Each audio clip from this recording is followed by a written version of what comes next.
Hey everyone, welcome back to the Collector's Compass, the official podcast of Collectors MD, where we explore the intersection of collecting, mental wellness, and responsible engagement across the modern hobby and beyond. I'm your host, Alyx Efron, founder of Collectors MD, and today's episode is one I've been looking forward to for a while because it's really about taking a step back and asking a simple but important question. Where is the hobby right now? If you've been paying even a little bit of attention lately, it probably feels like things are moving incredibly fast. You've got Fanatics continuing to expand its footprint, launching new initiatives like a branded credit card, which was just announced yesterday. You've got major product shifts from Topps taking over football. You have Topps Chrome football coming back very soon. You have Bowman basketball returning.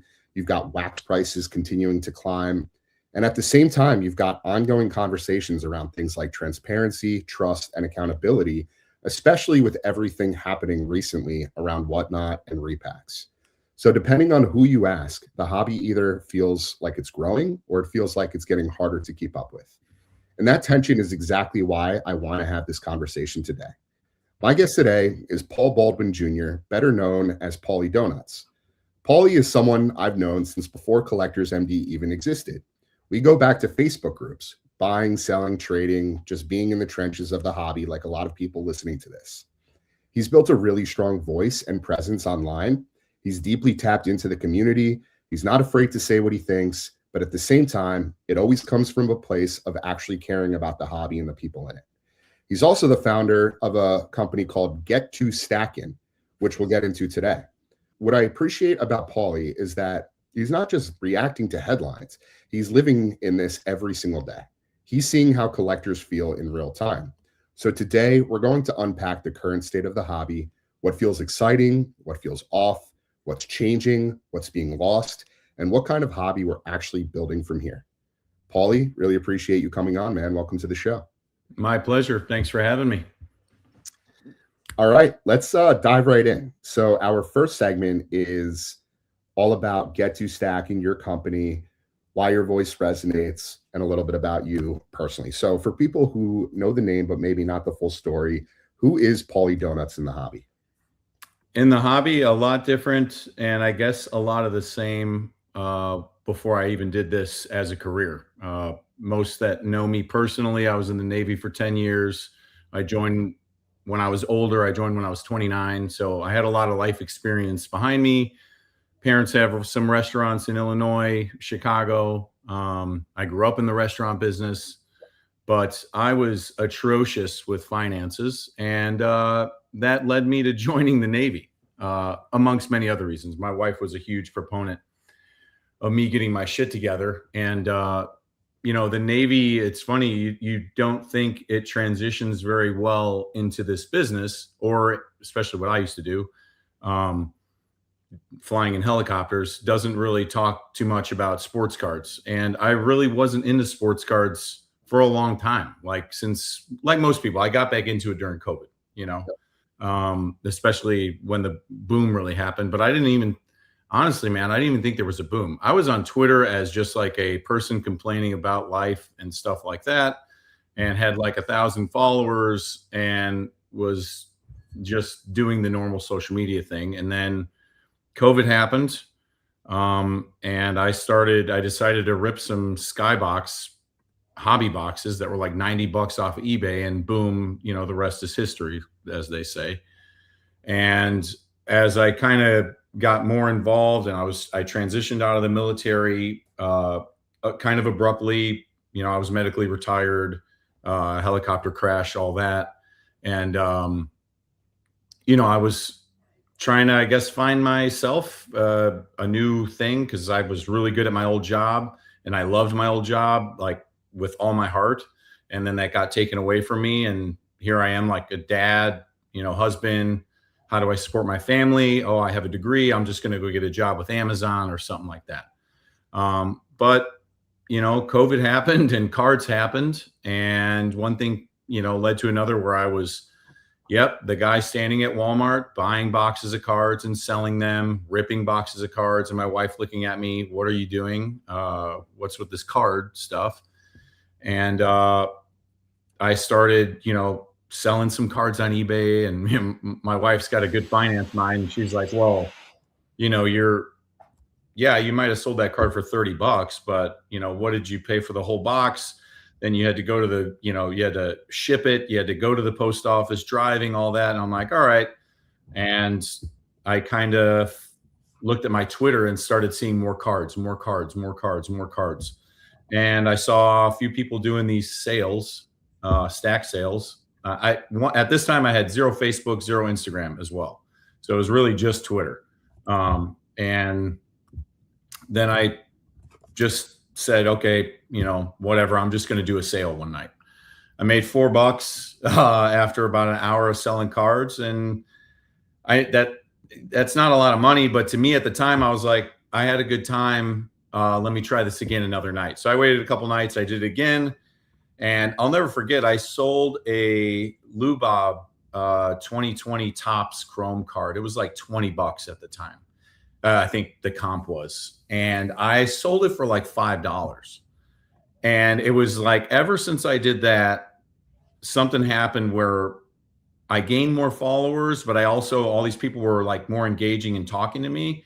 And I felt like maybe this is what I should try to keep doing, but I treated it, I had no business acumen applying to this. I just was literally being myself and selling cards that I was opening or that I was kind of buying on the side. I didn't even know inventory wise. So then it grew into this thing that it is now, which is Get to Stacking, hashtag Get to Stacking. And that literally was the hashtag I used the first night of my sales.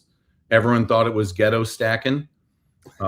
People still think it's ghetto stacking, and that's okay. I love the plan where, yes, I'll get messages either during a sale, at least not as much as I used to, but at least, every other month they'll be like, oh dude, I thought it was ghetto stacking this whole time. I didn't know it was get to stacking.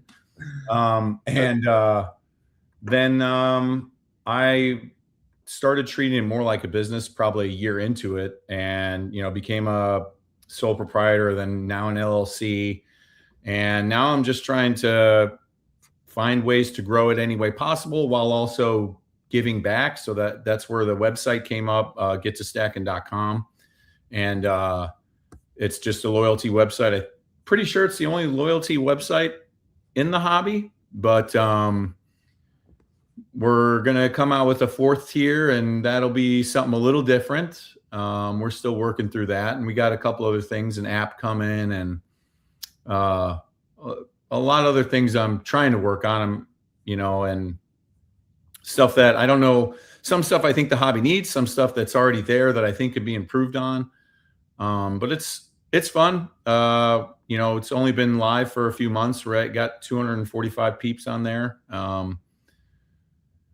And yeah, it's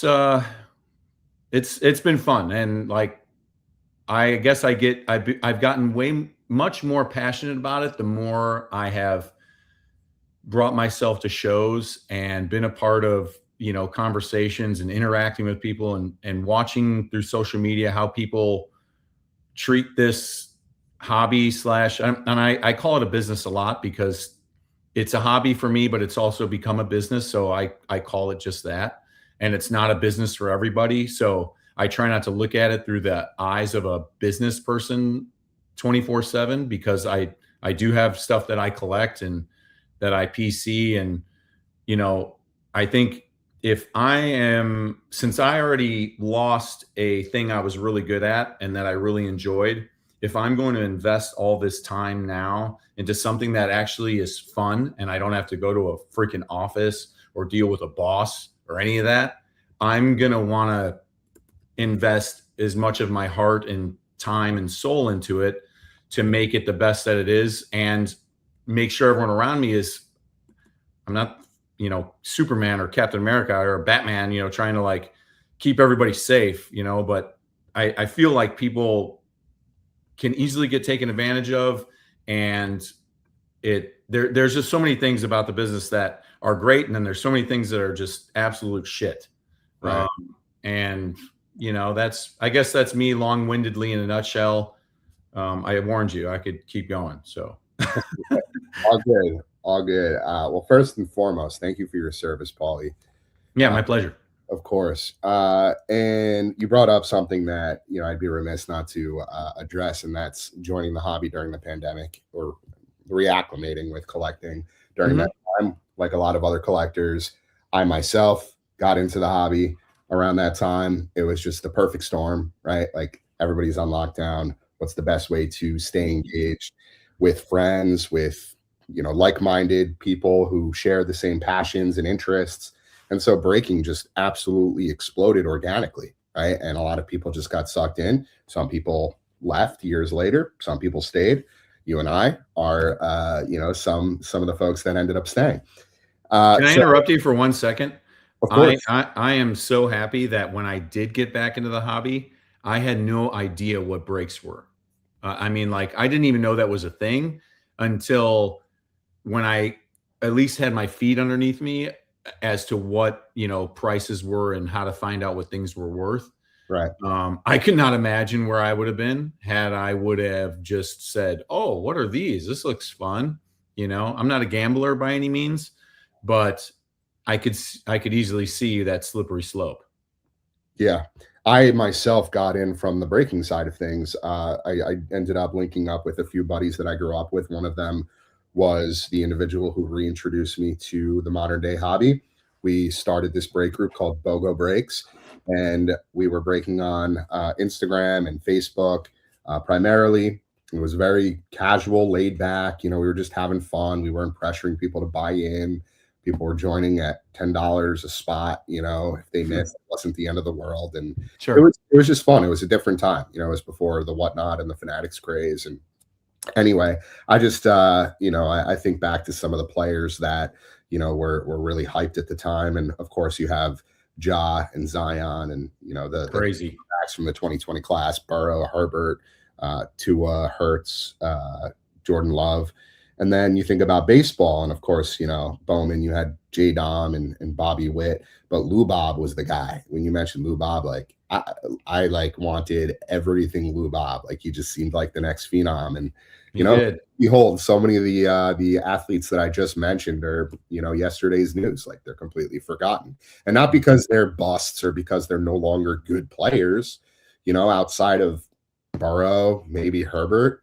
I guess Hurts won an MVP, and a Super Bowl, for Christ's sakes. MVP, but like he still doesn't get the love that he deserves. Speaking of love, Jordan Love, like he finally the scene, but like years later, and it was like, anyway, you get the point. It's all about today's hype, what's hot today. Cooper Flag is the darling of the hobby in 2026, but I promise by next year, when this new class comes in, which is, supposedly the most generational class since, LeBron James and Dwayne Wade and Carmelo in 2003, AJ DeBonsa and Darren Peterson and Cam Boozer, everybody's just gonna move on to the next. I mean, Cooper Flag is irrelevant the way, Wembanyama is today, but it's just, that's the cycle of the hobby, and that's what a lot of people, especially newcomers, new collectors, don't fully grasp. Now, I want to put a pin in that. We're going to come back to that. I do want to shout out Get To Stacking, or Ghetto Stacking, which for those of you who are listening through our audio platforms, I have pulled up on the screen. Definitely recommend checking it out. It's gettostacking.com. And just to be clear, Paulie, because it does look like this is a credit card. Is it a credit card? Like, could you explain a little bit about what Get To Stacking is and how a user can sign up and what are some of the perks? So when you let's say you're on Twitter, or you just happen to find my website through this podcast, and you sign up and you buy a card from the marketplace for $1,000, that $1,000 obviously pays for the card, but you get 1,000 points onto your account. And as you move up through the tiers, you can see that, like, silver, 1 point per dollar spent, you get reward store access, and then member exclusive benefits. And then once you move up to gold status, so you'd already be almost to the black status, but let's say you spent that $1,000. Gold will get you 1.5 times points per dollar every dollar spent. free ground shipping on all orders. And it's literally just a free loyalty program. There's also challenges I have in there. You can't see them unless you're a member. But this month, one of the challenges is stay fit. So 30 minutes of some sort of physical fitness 3 times this week, and send me a screenshot. That's amazing. I actually really, really like that feature, because it incentivizes people to, be intentional about not just their collecting, but like their health, their lifestyles. Yep. We're going to have to get you added to our strategic partnerships page on the new website that we launched a couple weeks ago. Okay. Yeah, we have a bunch of really great hobby brands on here that endorse our message. And, we want to make sure that we're providing our community members with intentional options as part of their collecting journey. We actually just launched this intentional collecting guide, or intentional collector's guide, last week. And basically it just shows you, how to stay intentional, how to be mindful with your purchasing, card ladder, market mover, sports card investor as it pertains to data, organizing and tracking your collection, hobby scan, slab track, the smarter collector, buy, sell, and engage more intentionally, my card post, gorilla ship. Like, these are all great intentional options. These are brands that we endorse, we work with. I mentioned to you before we hopped on the call, the Hobby Spectrum. This is really cool. You could discover your collector identity. And this was founded by a friend of mine, Jeremy Lee, who's also the host of Sports Cards Live and the author of a book called Pops and Comps, which just came out. And I wanted to give him a quick plug, and I think now's the appropriate time. But if you haven't already checked out Jeremy Lee's new book, Pops and Comps, highly recommend checking it out. You can purchase it today on Amazon. If you would like the link, let me know. I could DM you. And Jeremy's also offered our community members a discount on a signed copy. So wanted to plug that real quick. But yeah, man, this is a really great space. This looks fantastic. And we would absolutely love to add Get To Stacking to this. I think it's definitely a perfect fit. But with that, I want to keep us moving here. I think one of the things that really stands out about you, Paully, is you didn't just show up out of nowhere. You built this over time. I mean, the pandemic, now it's been like 6+ years. You were buying, selling, you're in these Facebook groups, you're actually interacting with people. That's how you and I got in touch originally. What made you want to take that next step and build something like Get To Stacking? Man, that's a good question. Once it started off what it was doing, and I realized I was kind of onto something, that I could make a career out of it, as wild as that sounds coming out of my mouth. Because not many people, I think of sports cards even today as a career. People still laugh when I bring it up, and think I'm a crazy person, because they just don't understand it, and that's okay. But once I started seeing it grow, then I had to start figuring out, how do I really make it a thing? And it's like, well, I sell cards at solid prices, and I got to be able to get them at a certain price, right? I can't just buy them at 100%. If I'm being 100% transparent, anyone that's selling cards, they're not buying them at 100 to sell them at 100, and I was like, well, there's a ton of stack sales. I mean, there are so many good ones. There's so many sales in general across all the freaking platforms that are really good and with very respectful and transparent and professional people. And I just kept seeing it like, okay, how can I differentiate myself than just being another guy selling sports cards on Twitter? Right. And that's kind of where that all boiled down to. It's like, okay, yeah, it's my hashtag. Okay, cool. Everyone knows me as that.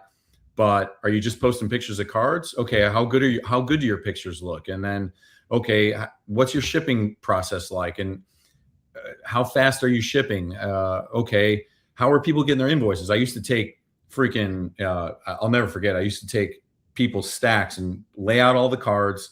It was a nightmare. Take a picture of all the cards, send that to them. Once they said okay, then I would type it. Their invoice would be ready. I would screenshot that, send that in a DM.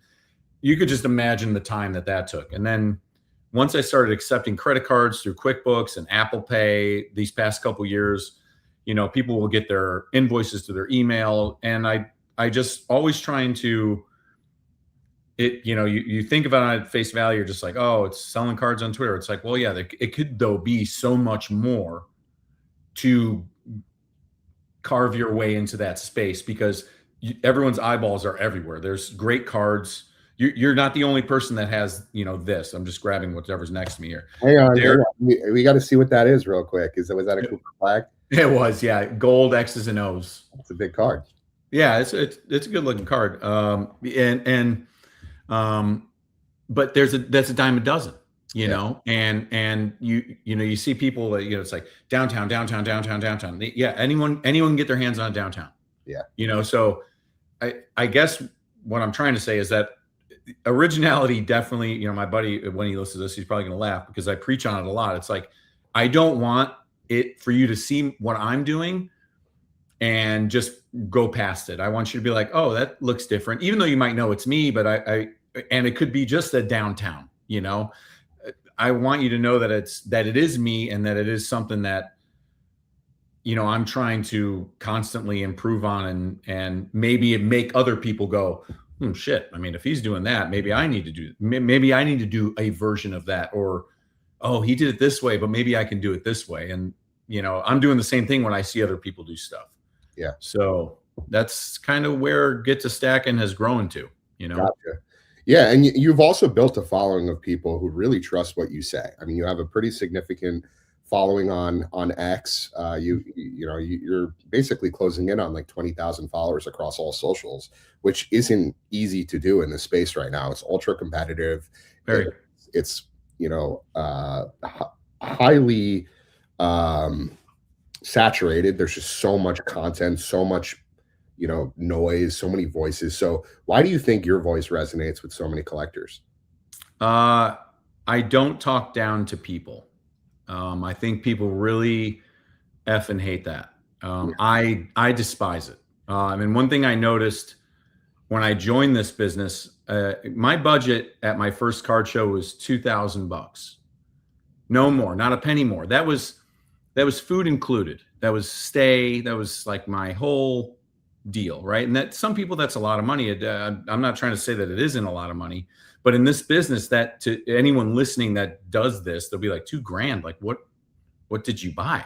They'll be like, because they're thinking like, you got to buy $50,000 autographs of Michael Jordan all day to be respected, and that was my first card show. And I'll never forget going there and people kind of looking at me like I didn't belong, or that's how certain tables, certain people had this like essence of, I'm better than you because I have this collection and I have this money and this following that I don't even need to say hello to you if you walk up to my table, which don't get me started. Don't even need to stand up to even maybe talk to me, because I guess they get so much inventory in business that they don't need to pay you any respect as a human, and coming from the restaurant business, like, you put your phone down, you don't text, and you say, hey, how's it going? How can I help you? Immediately, like, and you should be trying to get every single person's attention, especially like you just said, it is an oversaturated hobby of people trying to garner attention, and you can't just expect it to come to you. So I try not to talk down to people. I try to listen more than I talk, even though I can go off on these dumb rants because I got ADD like a mofo. We all do. I speak from my heart. I've had a few people recently approach me more, they're like, hey, Paulie, you should think about, if a side career, you should be like a speaker or something. And, I motivational speaker or something along those lines. I'm like, no, that's the last thing I need to be doing, is stand in front of people trying to, motivate them. But I do try to just say what goes through my head when I'm feeling down or when I'm struggling or when things are hard for me. So I get more people often than not saying, I can tell you're not really scripting what you're saying. Like when I make Instagram videos, there's no scripts there. I may have like an idea in my head and it's like, I record it about 700 times before I get the one I like. And I think that's where people gravitate towards talking to me and feel comfortable. most of the time. And the people that usually don't want to talk to me are those people I talked about the first time I went to a card show. Sure. that knew I wasn't spending any money, and rightfully so. I'll tell anybody, you should budget your ass to almost nothing and see what you can do with a very minimal amount before you decide to open credit cards and go start charging it to the game, because you can get yourself in a lot of trouble. Yeah, absolutely. Really well said. And I really respect that, Paulie. I mean, yeah, there are just so many people in this industry that feel like they, are the smartest person in the room, and that they're on this, higher stage, high horse, holier than thou type of mindset where everything they say, everybody should be listening. And if they don't, you're missing out, or you're doing it the wrong way. So, yeah, they have all the answers, or it's always a lot of tear off calendar words, I call it. I feel like they have a calendar in their thing and they're like, got to use these 7 words today, and I'm like, brother, I mean, I don't even know what those words mean. I just want you to talk to me like I'm a fucking human. And how many people are actually forming their own thoughts, opinions, beliefs with AI becoming a focal point of how we do a lot of things, right? Like people just go straight to ChatGPT, copy and paste the comment that they saw or received on Instagram, and formulate, a response that isn't really their own voice. So I'm not saying everybody does that, but we just have to be mindful. There's a grip. Yeah. So before we get into everything that's changing in the hobby, I want to start here. What still excites you about the hobby right now? Because I think sometimes we jump straight to what's wrong and skip over what's still actually good. That there's still the ceiling is still so high, and I feel like if a few changes in a few different things were implemented, or styles of doing things to harness the collectors out there and try to attract more of them, I feel like there's so much opportunity. And I know that these companies see it. They just, in my opinion, are going about it a messed up way, and they aren't going to attract you. You're not attracting the serious collector. And I don't mean the guy that's a billionaire, that's Kevin O'Leary, that's trying to buy up all these insane expensive cards. I'm talking about, honestly, the $500 to $500 collector out there. They're very hard to find these days. And though I think that's what I'm most excited about, and harnessing and tapping into that massive pool that for some reason it is oddly forgotten about. It's like you were saying, it's so hype driven, and I get it. You need the hype. You need people, you do need the Kevin O'Leary's buying $13 million sports cards to get it in the news, because no one's going to be like, oh, you bought this, Barry Sanders shock here for $10. Like, that's not going to make headlines. I get it. I'm not going to be on CNN for that. But you need it all, and it needs to all be kind of working cohesively, but not based on this foundation of gambling and immediate satisfaction, because if I can't get it, I got to go to the next thing and the next thing and the next thing and the next thing. Yeah, I want to take a moment to pause there, because you brought up something that I think is worth addressing, and that's when someone like Kevin O'Leary enters the hobby, or even Logan Paul, it's one of these moments where you kind of have to hold two thoughts at once, right? It's not just good or bad. It could be a combination of both, depending on how you look at it, right? On the good side, like you said, it brings credibility, it brings attention, it brings headlines. O'Leary isn't just another influencer. He's a mainstream business figure with a reputation for being disciplined and numbers driven and long-term focused. When he talks about collectibles as an asset class, it signals to a broader audience that this space is worth paying attention to, that that can bring in new collectors. It could bring in more liquidity. It can create more infrastructure, better platforms, more data tools, more professionalism overall. And that's all great. It also helps push the hobby slightly away from all of the pure chaos and towards some sense of structure. Someone like him tends to emphasize, things like portfolio management and diversification and risk management. And that's not a bad thing in a space that can sometimes just run purely on hype, speculation, and emotion. But there's also a downside. When someone like O'Leary or Logan Paul enters our hobby, we run the risk of it becoming more about capital and less about culture, right? Yep. The narrative shifts from what do you love collecting, like the $5, $10, $20 cards, to what's the ROI on this card. And Right. once that happens, everything just accelerates.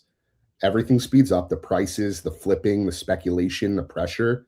You start to see a lot more people entering the hobby because not because they care about the hobby, but because they think they're early to the market. They heard, a little snippet from O'Leary on, Fox News, and suddenly they have like a tip, and they're getting into something. Gotta buy it. Yeah. Yeah, it's highly liquid and has so much potential.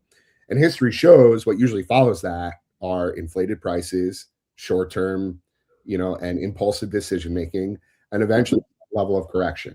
There's also the signaling effect, right? When a high-profile investor becomes involved in something like this, it can unintentionally validate riskier behavior. People think, well, if Kevin O'Leary is in it, this must be safe, even though his risk tolerance and his capital, massive strategy, and what he's investing in, mind you, a $14 million card is not the same thing as an $800 Cooper flag, even, right? Nope. And so those things are fundamentally different from the average collector, and that gap is where a lot of people end up getting hurt.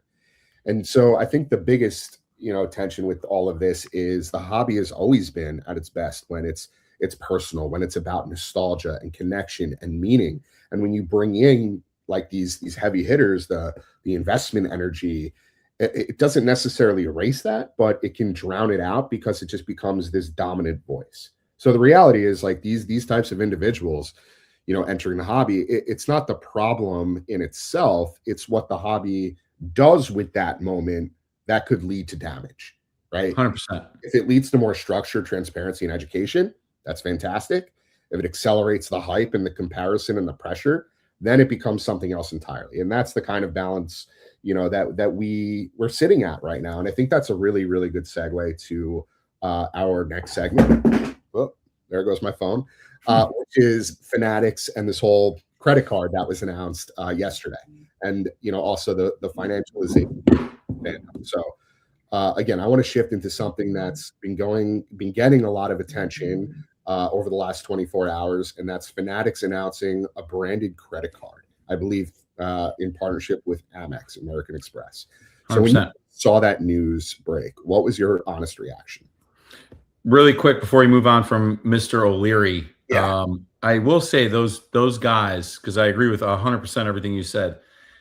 The way their messaging is, I don't know, they're very good talkers. They're good at speaking, communicators. Right. But when they start using, I don't like those words, assets and stuff like that. Like it's when I feel like they need to. I know they have their Fox business mind, but then they have to think about, and they probably can't because they're it's like a famous person doesn't understand what it's like to wait in line at the airport. They're like, what? I'm not doing that. Right.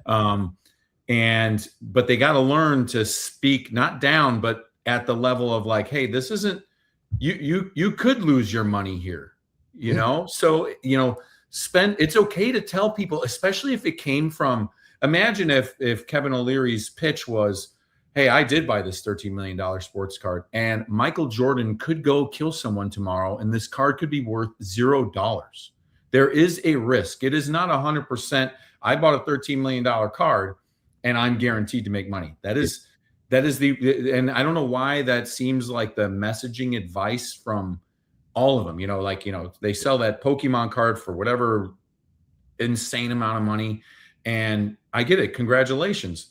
You do know that card could lose money, right? Any of these people could lose money. Yes, there are some sure-ish things in the hobby, but they still get affected by things in the world, and I don't know, like the grass is, I guess, always green for everyone that's out facing and is connected, you Right. know, whereas the people like me and you were like, yeah, man, but you could, you know, like this credit card, which I'll transition into, Yeah. you know, I want to say one quick thing before we get into the credit card, because that's an excellent point. I feel like the first thing Kevin O'Leary would say in response to something like that is, well, any investment's going to carry some associated risk. That goes without saying. You know, like they find a way to, you know, maneuver. oh yeah. Yeah. And that's, to your point, they're really, really good speakers. They're really good at marketing themselves and their investment opportunities. He knows very well that the more attention he brings to something like this, the better it's going to be for his investment, right? For Like sure. we have to be wary of that too. So while somebody like Kevin O'Leary, you know, when he speaks to the masses, he's, this is a word we were thinking about, we were trying to come to earlier, which, and I don't want to call Kevin O'Leary completely tone deaf. And that was the expression I was trying to think of earlier in a different context. But he's not, to your point, he's not considering the average collector. He's not considering the individuals who don't have, you know, all of this capital to invest in an alternative asset. Collecting was never supposed to be about that in the first place. And again, it's great that it can serve that purpose, but that's not the only reason why, you know, these cards exist. And that's what we have to, you know, remember. That's what we have to keep in mind. So let's touch on the credit card. What are your thoughts on that? So it's funny. I kind of had a feeling we were going to talk about it on the show because it's obviously the biggest news coming out of the really cool guy conference going on. But VIPs only. That's right. I made a video this morning on Instagram about it, and so my wife is a points master with credit cards, a wizard, like absolutely knows. I keep telling her to quit her job and just teach people how to do credit card points because it is a skill and it's very difficult to do to maximize what you're doing with a credit card and the points. So from my aspect, I think credit cards are an amazing tool that everyone in the hobby should use. Yeah. Okay. But there is a massive caveat to all of that. You have to have the money to be able to pay the credit card off on time. And that means when the bill is due, you don't get the points if you pay it late. You get interest is what you get. And then you get in more debt. And in a hobby that is so addiction and hype driven that, you know, those two things kind of just stick together like glue. I think the last thing the hobby needs is Fanatics to be associated with saying, here's a credit card. Here are our, by the way, the freaking benefits they give you are a joke, in my opinion, because that just shows you how dumb they think people are. They're just going to go, oh, I get a chance to get some product that I can't get anyways. And then I didn't see how much cash back, what your point percentage was, early access to Fanatics Fest. Okay.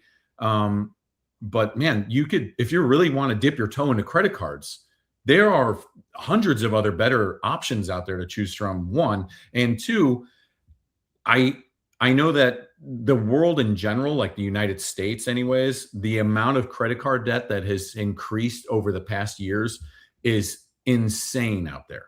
I don't know what the number is, but I know it has climbed exponentially over the past 8 years, I want to say. And it's probably only going to get worse on that front. And from the hobby standpoint, I just find it so funny because they're like, well, you know, and I get it from their aspect, right? Because they want you to have that card. They want less, just like Amazon wants you to have less barrier to entry to make that purchase. There's a reason why you click now on an Amazon. It used to just go sit in your cart and you'd have this massive cart like you were shopping, and then your wife or boyfriend, husband, girlfriend look at it and they go, what the hell were you doing? It's like, well, I want all that stuff. Well, are you going to buy it? I don't know. I thought it was cool, you know? But now you click a product and it says order now. Yeah. Because Amazon said, we're tired of you putting it in your cart and taking up our AWS space over here. And Fanatics sees that too. They're like, swipe, you know, that's why Whatnot, you know, has that swipe, and dollar sudden death auctions can smoke you you know? Absolutely. Yeah, they make it as frictionless as possible. Yeah. Correct. My opinion is So I'm that not a fan. And my opinion is that a hobby credit card sounds appealing on the surface, right? And to be fair, it's not automatically a bad idea. For right. some people, it probably feels like a smart way to separate collecting from everyday spending, keeping things maybe a little bit more organized, and maybe even getting some perks or loyalty benefits along the way. I get that. And that's the framework. But where it gets complicated is that credit doesn't just help people spend, it changes the feel of spending, right? One of the biggest dangers isn't the card itself, it's the way it can reduce the friction in a space that already moves so fast and plays so heavily into your emotions, right? We're Right. talking about the drops, the sudden death auctions that you just mentioned, these live sales, the countdowns, the super limited windows, the FOMO. Mhm. All of that already creates this sense of urgency. And you add a payment tool that lets somebody now stay in the action a little bit longer without feeling, like they got fully hit in real time. And that's where things can start. That's where things can start to shift, right? Oh, yeah. It doesn't hurt as much when you put it on a credit card. It's layaway, you figure it out later, as opposed to the checking account getting smacked with the bill right now. So Yeah, you that's should have you should run your hobby with zero debt, in my opinion. And that's 100%. I think I get it, it's tough to do. I get the FOMO is completely horrible sometimes and it's hard to fight. And I know people got, some serious like actual problems. And I know, like, funny, we're talking about the Kevin O'Leary thing and how he would word it. There is inherent risk with any investment. Right, But and it's like, well, people should be responsible and just not get on the app. Oh yeah, people should be responsible and not drink and drive. They still do it, brother. right. Yeah, Um, it, that's a whole nother story within itself where people have that mindset. They don't understand that, gambling addiction is a real disease. It affects the human brain in a pathological way. That's an argument within itself that will go on indefinitely for years to come. 100%. The whole concept, like the credit card doesn't mean, or like the idea of it isn't inherently reckless or that, people can't use it responsibly. I'm Right. sure plenty of people can and plenty of people will. They'll be successful with it. But it does raise a bigger question about the direction the hobby is headed in right now, because that's where this is starting to get, I think, interesting. On one hand, you can look at it as innovation. It's convenient. You now have easy access. You have the loyalty integration, which you know a lot about. There's another You're trying to side. copy me, man. Yeah, exactly. And it's also, another sign of how mainstream and sophisticated the hobby is becoming. I think that's a, Mhm. a good and healthy sign. But again, on the other hand, it introduces a completely different layer to how people interact with the hobby. Not just what they buy, but how easily they can keep buying now, how Mhm. often they stay engaged, and how much harder it becomes to really tell the difference between intentional collecting and frictionless, impulsive spending, which is what we talk about all the time.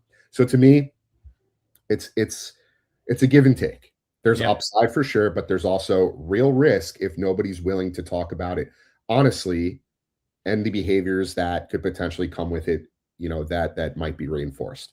So You know what I can't wait for is the comments for people. Sorry to interrupt you. Is the comments of people to be like, well, there's been credit cards for years. Everyone can get a credit card, and I'm like, yeah, I get that. Yes, everyone has access to credit cards right now. You know how many people don't realize that you can use credit cards to buy sports cards? Tons, thousands right. that have no clue. They don't even think it's an option. And once you do, the people that got real problems, they are just going to start swiping. I have a feeling we will see some comps on cards that, because people will just be like, wait, I can just swipe it. What's my credit limit? 500,000, 50,000. So, and some people aren't going to be responsible and they're not going to pay off that card. They're just going to buy that, get the card. I'm guessing that's how it's going to have to work, right? They're not going to, Fanatics isn't going to auction a card.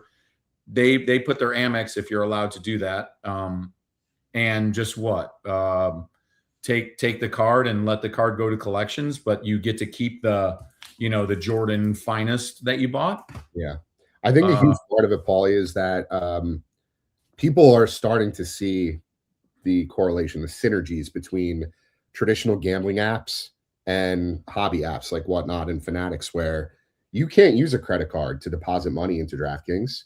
You can Right. try to take out a cash advance and then put the cash in, but you can't take your Amex and use your $20,000 limit to load up your DraftKings account. It doesn't work that way. And I think Thank people God. think like you can't do that with Whatnot either because it's a gambling app, but you can, right?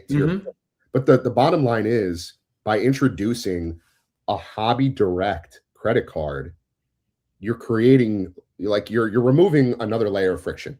You're making it that much more simplified for people to be able to go above and beyond their means in an already frictionless setting where people find themselves in vulnerable moments. We have to remember what used to take concerted effort to get into a car and drive to a local hobby shop and walk into the brick and mortar store and interact with another person in order to purchase an item, maybe sit down at the table, rip a box, then decide that box, wasn't good. I want to go grab another. This is all like a multi-step process.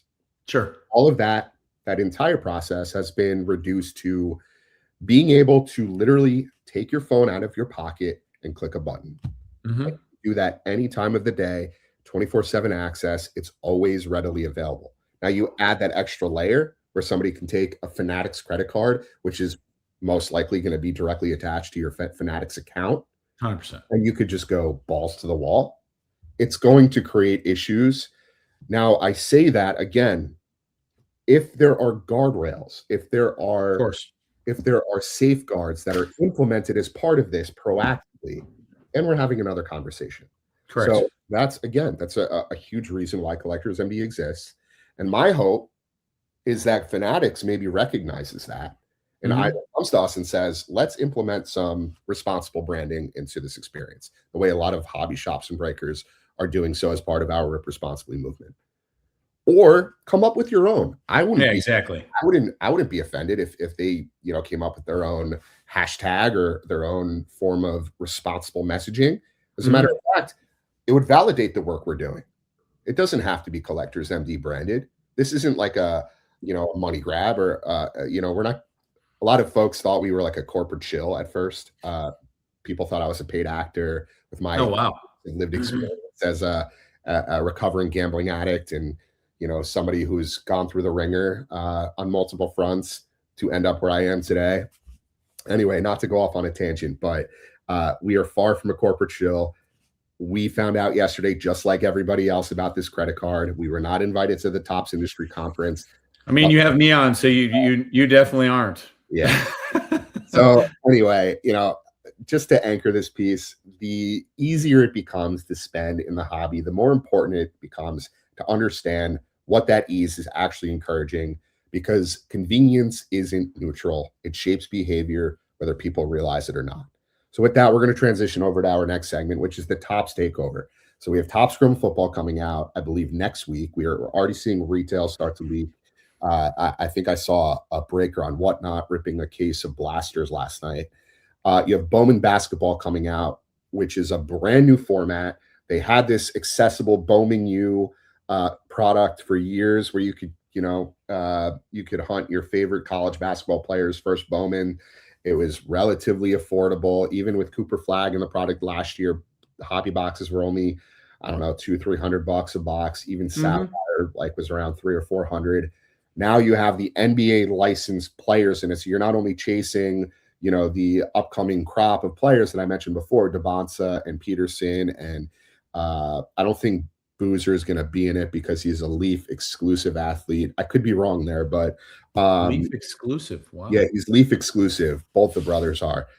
Anyway, you're also going to be able to chase Cooper Flag and Con Knipple and LeBron's auto and Curry's auto and Wembanyama's auto. So they've also layered in all of the bells and whistles with the, gimmicky case hits. You have the anime, you have the what's the insert? What's the short print insert that looks like the inside of like a Pulse? rock? The horizontal one that looks like the inside of like a rock. that they have in not mineralized. yeah, it's like What the hell is that something called? mineral. It's a really Crystallized. pretty card. Crystallized. Crystallized, yeah. Yeah. So people are going to be chasing those. People are going to be chasing.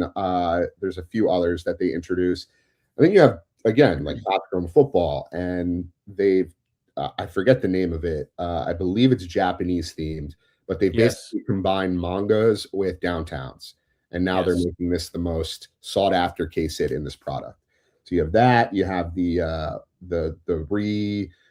branded ultraviolets, which look much nicer in Topps basketball than they have in years past in previous baseball products. You have the LeBron autos. You have, or sorry, we're talking about football. You have Tom Brady autos. You have this rookie crop of quarterbacks that didn't sign for Panini, like Jackson Dart. So it's going to be very, very hyped, and people are going to be after it the same way they were with Topps Chrome basketball. For sure. FBI first day issue, which is Topps version of first off the line, I believe sold out at $2,700 a box. So let's talk about this product because again, there's a lot going on right now with everything I just mentioned. How are you viewing this new Topps era overall? Man, I'm not gonna lie. That I think the cards look great. I think the cards look really good. There's no denying they did a good job with the design. Yeah, those new what the hell are they called? They're not the manga thing that just came out. The downtown with the kanji stuff. Yeah, that card's kind of silly in my opinion. Talking about like the Shohei Showcase one, where it's like alter ego. No, it's got a it's the one you're just talking about. It's a downtown that's got like the Asian writing on there. I forget what it's called. Yeah, I mean, okay, that's kind of hokey. I thought ultraviolets were going to do a lot better with Topps Chrome basketball. They seem to have just kind of done okay. I think the designs look good. My biggest issue is the pumpers out there that are trying to tell me, and I talked about this with some other people. It's look what you were going to spend with Panini on such and such product. And they were comparing it to Spectra and Obsidian, and I get it. I think Spectra is beautiful cards. Obsidian are cool looking cards, but they ain't worth a damn. We're talking about Grant's yes over the weekend, which we weighed in on, by the way. But keep going. And we all do realize, I hope people do realize that a year ago, 2 years ago, 3 years ago, before Topps ever even was a thing in this business, as far as being able to garner control of the licenses, they were pumping Spectra and Obsidian like it was the best thing on the planet when most of us knew it wasn't. Of course. Yeah. I get it. They're comparing the purchasable price of a hobby box of Topps Chrome to a purchasable price of Spectra. But that is, to me, a bullshit way to place that argument, because I would love to see the numbers of actual humans that were able to get their hands on any Topps Chrome football. And if they did, they got the FDI issue, the first day issue boxes at $2,700 a box, which to me is probably, it kind of seems like the actual hobby box. It's like they found a way to maneuver the system. And okay, we have the first day issue, then we have the hobby, we have the jumbo, we have the blaster, the mega, the hanger, and we'll probably have fat packs and retail packs. So as the pyramid goes down, your hobby box, in my opinion, is the first day issue, and that's why it's so damn expensive. Right. Just like when Prism would drop, it's either FOTL or you're getting the Prism, and then there's the other stuff, right? So to compare it to Spectra is silly to me. I would compare it Topps Chrome versus Prism, and that would be my comparison, pricing aside, because guess what? When it all boils down to it, it ends up in a way being the same. Your access, Prism, you could eventually get, you probably wouldn't get it right away. And I'm not saying Panini's pricing was good at all, because it was absolutely atrocious. And the print ones were, God knows what they are, and God only knows what they are with Topps Chrome. Yeah. Because they are definitely capitalizing, and they know they have a great thing on their hands. What pisses me off about the whole system is the licensing, and I could go on that about it for hours, and I guess there's no sense in yelling about it because there's no changing it. But the fact that we're in a world of this sports card business where there's only one company allowed to have the licensing, it makes absolutely no sense to me. How the NFL even is okay with it. They're not like, wait a second, we could have made $5 billion from Topps and another $5 billion from Panini. Why are we just allowing them to have our licensing? No. Everybody gets a shot. If you want to pay $10 billion, whatever sticker they put on it, hey, let's make the cards, brother. Because I bet you Topps Chrome would feel some sense of urgency to be a little more innovative. Right. Not to say, like I started this off, I think the designs look good. I think they have so many opportunities with past releases back before they lost the licensing the first time to hone in onto those old designs and bring more of the 90s and 80s collectors back into this without having to do, like you said, the Tom Brady autographs, which is cool. You know, I'm not going to lie. That's smart. I would do it too. The Oscar Robertson Superfractor that's probably going to be in Bowman basketball. The LeBron, the opportunity for a LeBron Tom Brady dual auto. I know that's somewhere lurking in the trenches if it's not already been publicized. Right. You know, those are all. What were you going to say? Oh, no, I was just saying, right. Echo. Tom Brady who? Yeah, Tom Brady and LeBron James. You know, like Tom Brady, LeBron, yeah. You know, if them together, I'm sure that is on the wall in Fanatics somewhere. Like, hey, we're doing this. This is the next thing, and it's wild that we're all sitting there just left to be like, you have the people that are getting access, which is all the people that are spending, thousands and making thousands of dollars. I mean, it's a cool looking card. Don't get me wrong. I think it's hilarious that there's a hot dog with the bear, but I think I could have made this by myself. Like, this looks very AI kind of driven. And I apologize to the designer that if they did do it without AI, sorry. I'll still take a downtown, I think, over some of these. Some are cool, just like some downtowns suck. Like here, Patrick Mahomes is a perfect one. He's 2022 downtowns with the ketchup bottle. Like, I hate that card, so I get it. This card's way cooler than that. Yeah. But I think it's a great release. It's unfortunate that, once again, the collectors can't get access, and they're following the blueprint of, in my opinion, they're following a lot of the blueprint of Nike and sneakers. I was in that. I never was a sneaker flipper, really. Yeah, I've resold sneakers before, but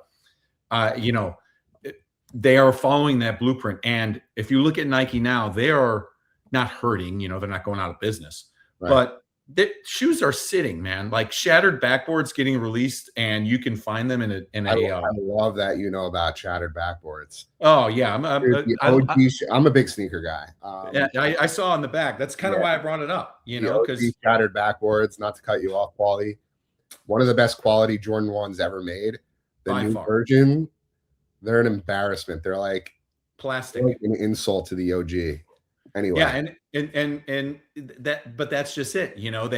They saw this moment where, like, oh, how do we get more shoes to the people that are complaining? Well, we'll just make them again and we'll print more.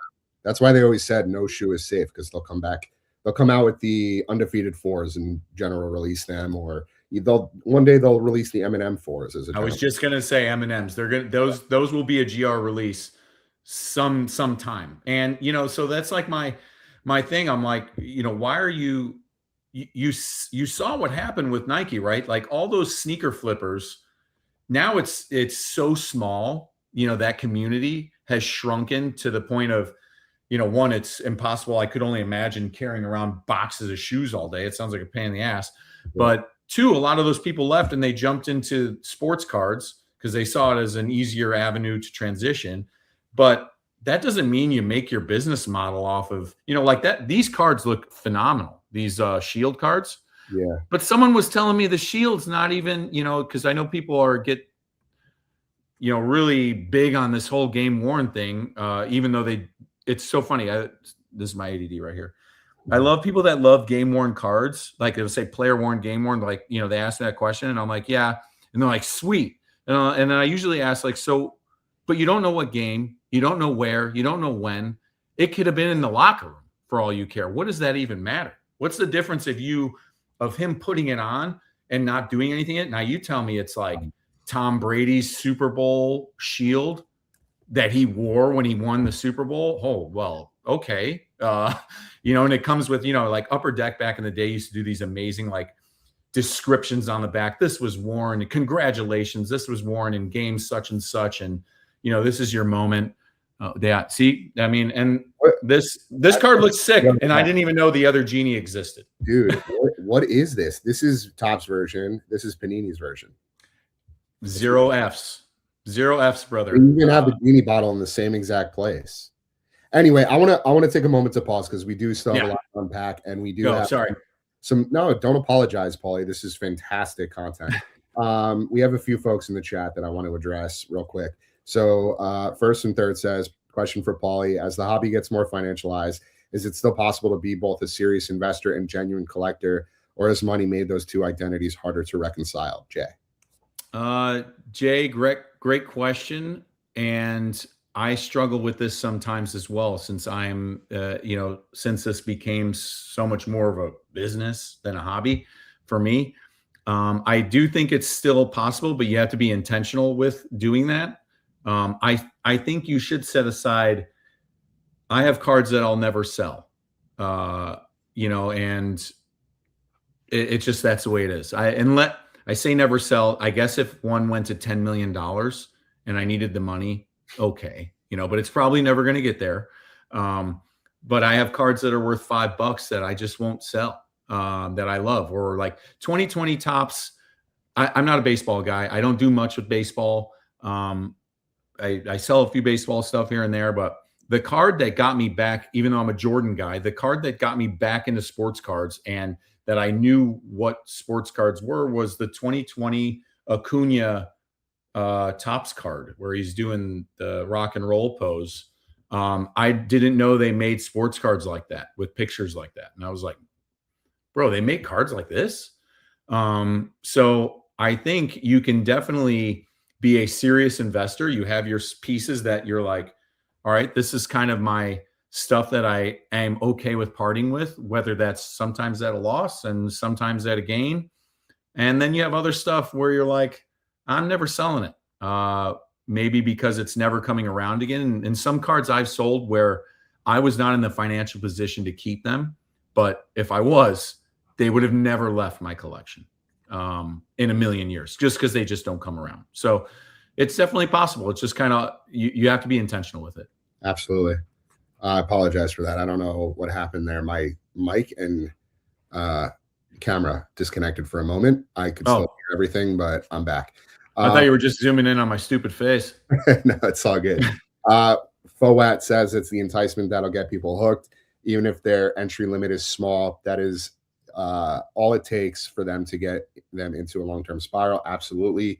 Paul Petio says it's considered goods and services, even if you end up getting absolutely nothing or a single base card, so they can say they give you something. We need guardrails that represent the current hobby. I think that's in regards to the credit card. Jared Allen says base only packs for affordable prices. Just wanted to give these guys an opportunity to have their comments. He ain't lying. We'll continue popping those up on the screen as you guys interact with us. Okay, so going back to product, what does something like Topps Chrome Football coming back mean to you personally? Right, we talked a lot about the designs, we talked a lot about like the licensing, but like let's face the facts. Brands like Topps Chrome and Bowman, they're iconic. They've been around for a long time, and for the longest time, they didn't have the license. Now that they're coming back, what does it mean for you personally? And also, what does it mean for the hobby as a whole?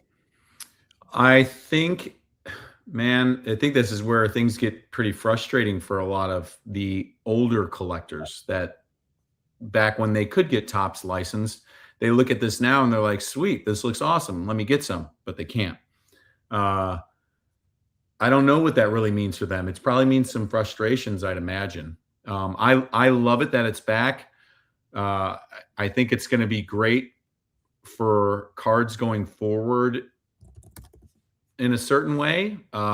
It's going to do some interesting things to the Panini products, not the unlicensed stuff that's coming out, from here on out. I'm talking about some of the older stuff. It's a really interesting thing to look at sports cards, especially, like somebody sent me something the other day. It was a Jackson Dart. Oh, my buddy Rip Heat. He sent me a Jackson Dart swoosh to 10 out of Flawless, I think. Flawless or National Treasures. Okay. And he's like, "What do you think?" And I'm like, "It's cool." I'm like, "But I get really worried about that product and pricing and paying that much for a card when Topps is getting ready to drop on-card autos with his game worn." It can go both ways, I think, with the value of previous Panini product. Like obviously the downtowns, the kabooms, the big chase insert cards that people go crazy about, that will absolutely hold value, I think, in the short term at the very least. But it could go both ways. People could say, "What, in 5 years, what's Panini?" I don't. It's like yesterday's news. Topps is everywhere. You want Topps. It's almost like we talk about sneakers or even jerseys. Like with the NFL, the NBA, the MLB, they all have Nike producing the uniforms now, right? So you go to the store, you buy a Nike swingman of whatever athlete. Like if you recall, you remember the Reebok jerseys before Nike over the license for the NFL. Like you wouldn't want a Reebok jersey, even though it's licensed when the Nike one exists, right? Like it's just not the same quality. It doesn't look right. Like the logo on the the V-neck just doesn't look the same. For sure.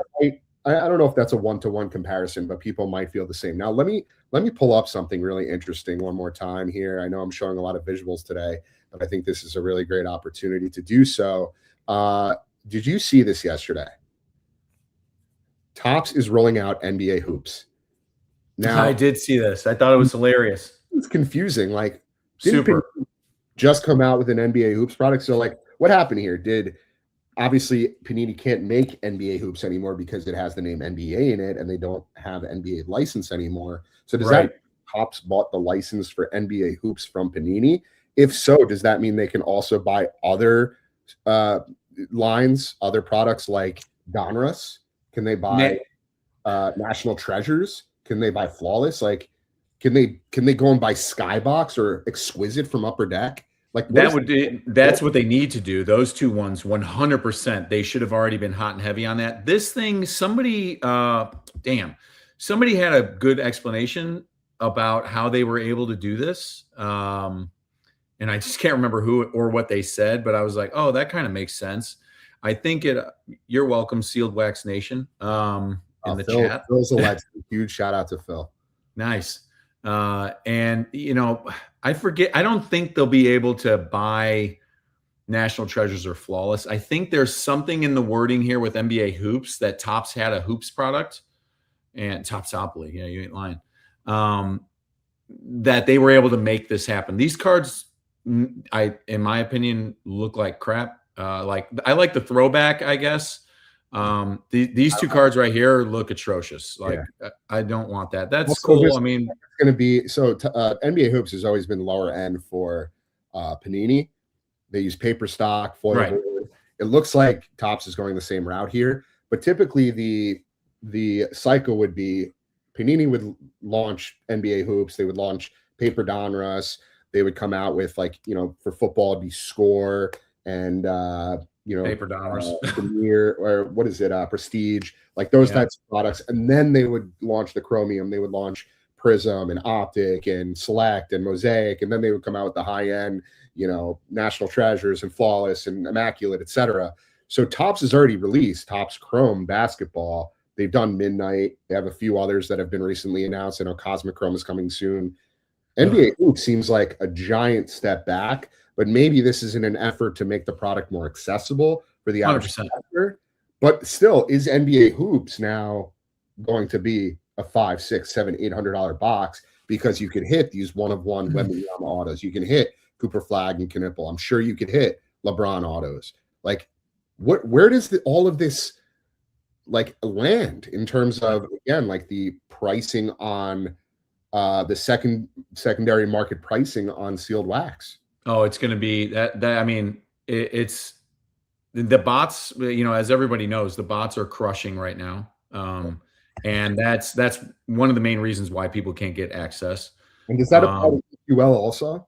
Is it a problem with EQL? Or does it apply? Are the bots able to? Yeah, I think there's a workaround. Okay. From anyone I know that sneakers, and the sneaker industry still can't figure that out. Like, we always have to compete with the bots and the resellers and the bulk buyers that were just exactly eating everything up so that they could flip on StockX or wherever. And the people that are buying buying the flip, from the bot users, are a lot of these breakers that are freaking stuck. They're like, well, I need product.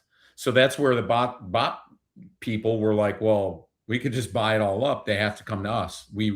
And they'll have to pay our price, even if and especially now that they've realized you have to buy in volume, not buy one pair of Travis Scott ones. You need to buy 1,000 of them, and then you can really make some money. Yeah. And I think that's what a lot of these people are doing, even though, the main breakers, that are connected, they're getting their share at, a good price, I'm sure. Yeah. Real quick, going back to NBA hoops, Paul mentions in the chat, you can't own NBA or hoops as IP is my best guess, but like the logo is identical. It is wild. If they didn't have an agreement in place with Panini because Panini had purchased NBA hoops as a subset. That was NBA hoops was its own brand, similar to how Panini bought Donruss and Upper Deck bought Skybox. Like, these are all brands that existed independently in like the 80s and 90s. Now they're subsets within the overarching umbrella brands. So I don't know what happened here. It's honestly surprising that there wasn't a bigger announcement or rollout. Like, oh, by the way, Topps purchased the IP or the branding for NBA hoops, and they might be getting Donruss, and they might be getting, what's next? Topps Chrome Prism? Like, oh gosh, that would be crazy. They already use the Prism term for refractors. If you flip a refractor over, sometimes it says Prism, PRISM, not the Panini branded with the Z. But still, like, the whole thing can be so confusing. And this goes back to the original point we were talking about earlier with newcomers to the hobby. They come in and they are so utterly overwhelmed by, what's going on in the hobby. Like, there's just so much going on at once. It can be so. When I got back into the hobby in 2020, it took me a full year to learn all of the lines that Panini came out with, that Topps came out with. Probably longer than that, honestly. So, like, where do you start? There needs to be a better runway. There needs to be a better entry point for the average consumer to come in and have a better understanding of how to collect intentionally and not just get completely consumed. That makes the collector too responsible. And once again, putting too many guardrails and boundaries for you making that initial purchase. And I had to look it up because it was driving me nuts. According to Google, it says the Hoops brand, while the brand was previously associated with Panini, the NBA Hoops trademark is owned directly by NBA properties. So when Fanatics took over the license, they acquired the rights to use the iconic Hoops branding. Wow. That makes sense. Yeah, it's nuts.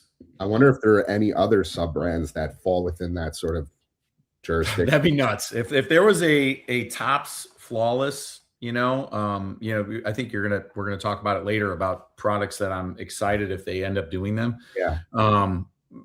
That would be pretty wild. I doubt they would want to do that because Topps already has some very nice high-end baseball products that they could drop the hammer on and people would be like, whoa, if they do it right. As long as it's not Topps Mercury. Yeah, Mercury was a problem. Christ. Two things I want to address. So we talked about Topps Chrome. I want to talk about Bowman for a little bit, Bowman basketball. Now, obviously, Bowman baseball is the pinnacle of collecting when it comes to prospecting. Do you feel like, and first Bowmans have existed within Bowman U now for several years, but do you think now that the NBA license cards are going to carry that product, do you think the first Bowmans are eventually going to carry the same weight, the same significance that a first Bowman baseball card does? And before you answer that, I know that they're collegiate. I know that they're in their college uniforms.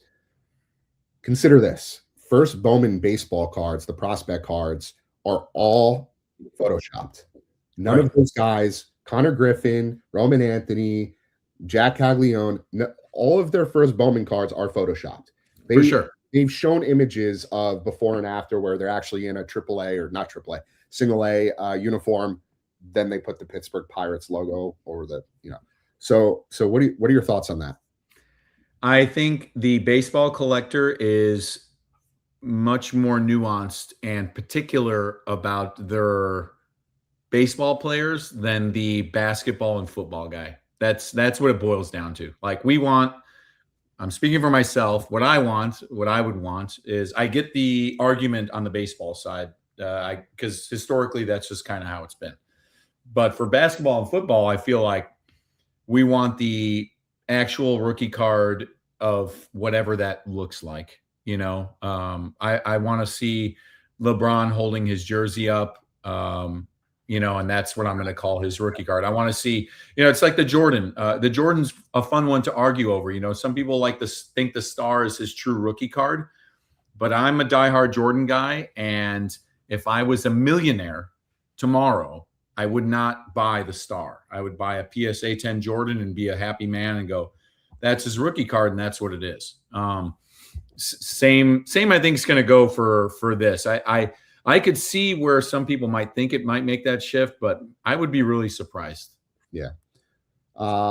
It's interesting. It's an interesting thought. I mean, when you think about some of these iconic cards, like the 86 Fleer Jordan, as opposed to this, the Star 85, neither say rookie on them, right? Like cards from the 80s, even the 90s, like they didn't start putting rookie card badges on cards until the early 2000s. I don't even know exactly when they started doing that. I guess some cards had them, some cards didn't. The problem is, though, there are just so many options now, right? Like which rookie card is the true rookie, right? You have Topps Chrome, true rookie. You have the Prism, true rookie. Then you have, of course, Bowman for baseball with the first. Then you have the MLB patch debut. Is that the first true rookie now? Because it's like their first game, but it's only a one of one, so only one person can own it. So again, there are so many options, and it's very subjective. But at the end of the day, the message is, it really should be up to the collector to decide. It doesn't have to be the industry or the influencers or social media to determine whether the first Bowman or the true rookie is the card that you should have for your personal collection. It's exactly for the collector to decide that. And monetary value shouldn't be the primary reason for you to make that decision. In my personal opinion. It's what you like. Yeah. Some people want to have, it's funny. I run into this with other stuff, like watches are a funny one. I'm not a big watch guy. I mean, I have an Apple Watch, but I've dabbled in wanting a Rolex. I kind of go through times where I see people with them, and I see one that I really like, and I see, and then I go, yeah, but I like this other watch. It'll be like a Swatch something, some like cheap $80 watch, that I'm like, that's pretty sick though. And it's like, well, if you remove the name and someone just made a watch that worked just as well and did all the same things, it was made of the same materials, but it costs 500 instead of 20,000, would you wear it? And that's really like, what do you want it for? Or do you want it to show other people, like wear it on your neck, like at the Grammys? Right. Or is it okay for you to just say, yeah, I have one. That's cool. I like it. Why do you like that? Oh, it's because it just brings back good memories. I didn't buy it for you. I drive around a refrigerator all day. I didn't buy it for other people to say cool truck. I bought it because I like it, and it makes me happy. And that goes with, I guess that boils down to anything in life. It's very hard to do at times, is to do things for the ones you love and that you actually love, at the end of the day, because all these people out there that are projecting and telling you what is cool or what's supposed to be cool, you don't have to do it if you don't like it, Yeah, 100%. All right, let's move along because we still have a lot to cover and we're already an hour 20 in, but I don't want you to feel like, I'm good. Going off on too many tangents. This has been fantastic. Okay, so just to sort of finish up this segment, there was one last question I wanted to ask you. With all these products launching, does it still feel exciting to you, or is it just like too much, too fast? Does it start to feel a bit more manufactured? Like there's always something new coming, and whatever comes out today or this week is yesterday or last week's news. It is still exciting for sure. It's not just a ho-hum. Every release is just another thing, because releases are always happening. They were always happening. They're always happening at a fast rate. Now I think Fanatics is playing a little catch up, doing a little bit of the, to make a comparison to Apple versus Samsung. The iPhone dropped and Samsung was behind the power curve, and it's like, okay, they went from the Samsung 1 to the Samsung, I don't even know, the Galaxy 58, whatever, and we're still on the iPhone 18 now, 17. And I think Topps is doing a little bit of that. They're like, hey, we're going to get our products out there. This is our opportunity. We're going to get as much out there as possible.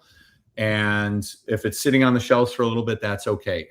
Until the shelves are filled with Topps and they've completely shoved Panini off of those Walmart and Target shelves, and you're just inundated with it, I don't think they're going to stop. So I think those releases are still going to be coming. And yeah, they are exciting. It's fun. I think my biggest frustration is I felt like we got to a point with Panini, even though things, after COVID, after things kind of slowed down on the resale market for wax, people had access. And albeit at times it was shitty access. The cards were printed like garbage, and it had its own fair share of problems. I hope that eventually Topps figures out this whole issue with people being able to do it, being able to like open the stuff that they want, and whether that's a hobby box, a hanger, or whatever, because that access is huge, not only for the collector, but for the cards to actually get out there to other people. So a guy like me that doesn't always rip a lot of stuff, that does buy stuff on a secondary market, gets it. It's important out there for the ecosystem, and not just to have it in the hands of a select few people. And that, in my opinion, what will keep it exciting, because everyone's good. Yeah, you can only live on the hype so much, right? I mean, until people go, yeah, I'd like to open some, but I can't, because, people were getting frustrated during COVID because of that. They wait in line at Walmart all day, and someone bought out the whole shelf before you, Right. and you couldn't get it. And people were like, what the hell? I don't want to do this. And then we complained ourselves all the way into Panini just raising the prices anyways, and then you could get access. And you're like, oh, well, I see what you did there. You just cut out the freaking middleman and screwed me over anyways. Right. Yeah, I think there just has to be a balance, right? Because these big product moments, that used to feel momentous in a way. Yeah, momentous, scarce. Yeah. They feel meaningful. Now the question is whether they still feel special or just unrelenting, nonstop. It's artificial scarcity for sure. Oh, so that's the biggest, that's where it's going to lose. That's what I mean. Like, it's going to lose its steam and hype, or that whole like, oh shit, this is sick. Yeah. But it is sick if I could touch it. I know we're so like with this thing so virtual now, like we were saying, you just swipe and do the breaks. I mean, half of these people are joining repacks. They don't even get the card. They're just selling it right back. It's like a vicious cycle. I'm like, another issue within itself, the break. Yeah. It's not even just Arena Club anymore. It's the breakers. The breakers are making offers on stacks from breaks specifically. We see it every day where the cards never actually make it to the collector's hands. It's a glorified casino. I get that, like from that business aspect, me looking on that side through their lens.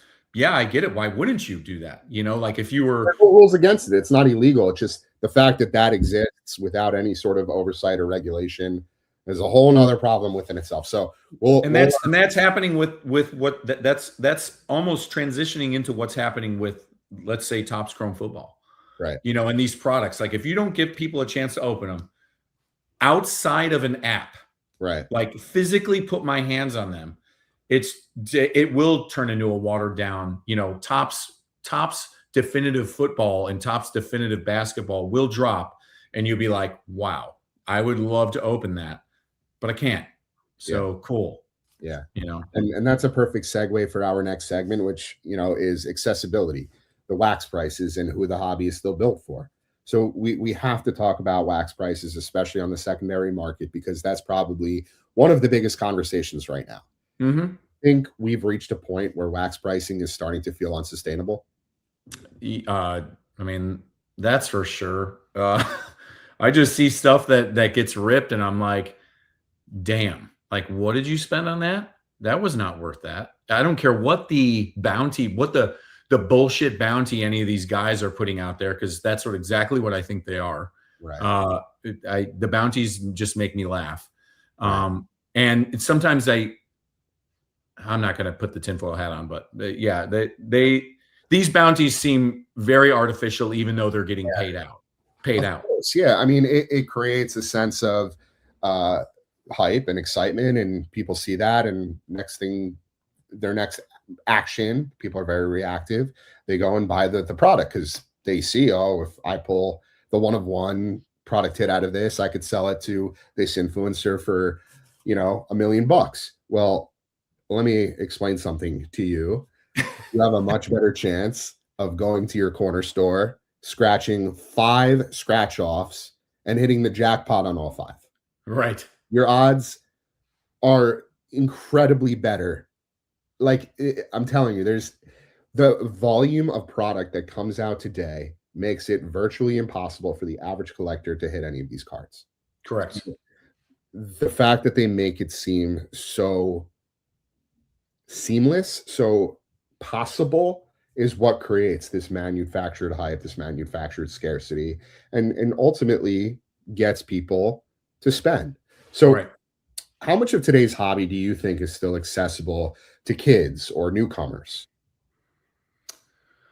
I can't even put a percentage on it. I mean, yeah, could I go to Dick's right now and buy sports cards? Yes, I could. Is it worth any? I remember ripping retail, and honestly, I don't know. Maybe I got lucky, but I felt like there was some opportunity there 4 years ago, and not necessarily hitting the hit. But you could hit a couple cards in there, and maybe if you had the avenues to sell them, you could break even. Now I see kids, if they go buy a box, and I've almost sworn off retail at this point because they've been so bad. And it's all been Panini. Yeah, I've ripped some Topps Chrome basketball, and some of the newer Topps products that have been released. But man, at one point it got me going into One Piece and Pokemon. Just because I was like, this is at least more fun. The pictures are cooler. Right. It seems like they give a damn about the cards a little bit more, but now you can't even get those. You can't get Riftbound either. Gundam is non-existent everywhere. And, but that's just, I don't see, once again, we're back at this, don't really care too much about the collector, even though we say we do. I don't know if they really understand what that means. Like, I get it. They're big business people and know a lot about money, and they got cool words to use and ideas. But when you're trying to build a following and a community of people that want to still do it, yes, you do have to have the things that are unattainable. I get it. There are levels to life. There's a reason there's Lamborghinis and Ferraris, but there's also a reason there's really nice Toyotas out there that'll last you a lifetime. And people can have access to those things. Right. And they are effing up that situation for, it's funny. I see more kids now trying to just get a sheet done for people. You know, I see kids running around shows, and I'm all for the hustling and the drive and learning how to do business and making money. I think that is sick and great. And it's honestly, the hobby is a great way to learn to do that. And I love it that kids are forced into these negotiations to communicate and learn how to talk at a young age. And yes, they like myself and everybody has a lot of learning to do on communication, and not just dropping the, so what's your best and all that kind of nonsense. Right. But Yeah. Go ahead. If Fanatics doesn't put some effort into, you know, they have these fucking slides everywhere about how many base cards are getting pulled and basically just rubbing it in people's faces. Instead, it should be like, how do we really grow this as a community, not the gambling Fanatics cash community? I'm talking about kids that are at these shows that are honestly there going, wow, at the $10 card that they see, because $10 to them is all they got for their birthday. Yeah. And, you know, I made a video the other day. There was some guy at Target digging his fingernails into Mosaic fat packs, and my mind was blown. And the guy left the comment, he's like, well, you know, this hobby hasn't been about kids in forever. And it's like, yeah, that sucks. You know, like, does it need to be 100% about kids? Not at all. You know, it doesn't need to be just like, oh, it's for the kids. I get it. It needs to be for everybody though. And if they spent, I don't know, 30% of the time they spend on trying to improve these gambling metrics and pumping all this other shit into, hey, instead of a Topps rip night that we do every so once in a while, how do we actually incentivize people to want to be a part of this? Right. You know, and what are the ways that we do that? I don't have the answers. You know, I have some ideas, but, you know, they have the power and they definitely have the capability to do it. They just, that's the one part that I don't look forward to. I'm like, I'm not hyped about that. You know, they say it a lot. It's like the person that says they're going to work out, but they never go. Right. You know, they never do it. And they kind of give off that vibe where they're like, yeah, we are for the community. Right. It's like, oh, okay. Sure. Right. A part of the problem is it's like, it's subjective, because like ultimately who decides that, you know, this card from a hobby product or this card from a retail product is worth what? Like it comes down to the secondary market. It comes down to, sure, you know, the marketplaces and the platforms and the way it's presented to the average consumer. Right. So it's not necessarily up to Topps or even Panini or any of these manufacturers to decide, well, you know, these cards in retail, just, you know, we're not going to put them there because they're only going to be worth a couple bucks a piece at best, right? Like, let's be real. Most of the time you open a $30 blaster, granted it's $30, not $300, you're probably getting back $2 in cards. So like, right, if you're looking at the, you know, proportional comparison from retail to hobby, it's probably more or less the same, maybe in some cases worse when it comes to retail. But again, like Topps doesn't decide that. Topps doesn't decide that they're going to make, you know, a product that ends up, you know, doing dirt on the aftermarket. That it's not their fault. It's, again, it's how it's perceived and how it's sure, manipulated by the secondary market and the marketplaces. So, you know, I have no problem with retail being more accessible and, you know, you being able to go to your local Dick's or even CVS and Walgreens. I see, you know, they carry hanger boxes now. Fucking Ace Hardware, man. It's everywhere. And they do want to make it more accessible to the average consumer. And you should be able to, you know, go to Ace Hardware or Walmart or Target and pick up a blaster or a Mega and take it home and just have fun ripping it with your kid or with your friends. There's nothing wrong with that. And you shouldn't, you know, have to feel like if I get back $2 in cards from this $30, $50, $60 box, it's the end of the world and I've lost. No, you haven't lost, because you're paying for the experience and and enjoyment. And maybe you will hit a few cards that sure are only worth $1 or $2, but are nice and, you know, you enjoy and mean something to you from a personal and intentional standpoint. That's what we're trying to reinforce. So, you know who does a great job at that? I mean, maybe I'm just speaking from personal experience. Me and my wife, sometimes I'll go to shows and we like Game of Thrones. So I'll buy a couple boxes of Game of Thrones. Like, I usually try to buy things not because of the big hit, you know, or the, oh, I could hit a, yeah, I love ripping basketball. I wish I could rip more of it.